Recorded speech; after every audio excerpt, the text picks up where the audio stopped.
In Canada, it seems as though sex offenders, especially child predators, are protected for some reason because, they state that their privacy matters, which is why you can't just, look up where sex predators are, child predators, and that sort of thing. Only the RCMP have access to that database.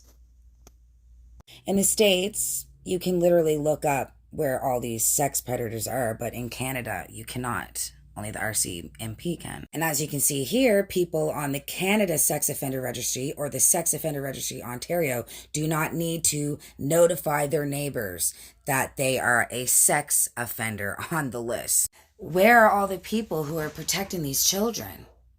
Why do we protect the people who are committing these crimes and not children? So, how long do child molesters go to jail?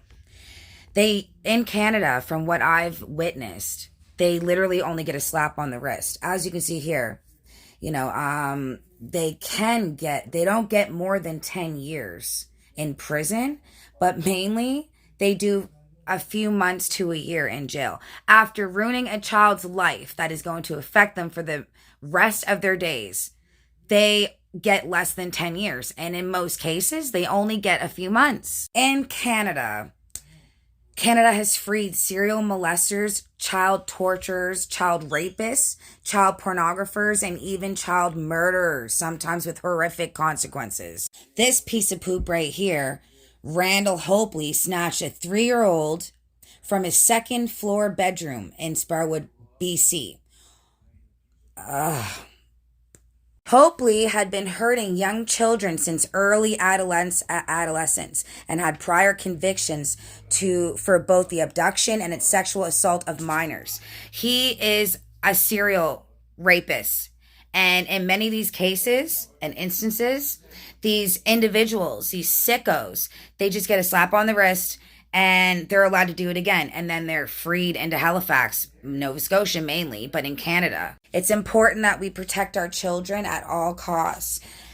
And if you suspect somebody of hurting your child or grooming them, then don't be scared, to say anything. Our children are our future. It's up to us to protect them. The process of grooming involves some, if not all, of the following 6 stages. Stage 1, targeting the victim, gaining the victim's trust, filling a need, isolating the child, sexualizing the relationship, maintaining control, breaking the cycle. There are so many people out there who hurt children. Be safe.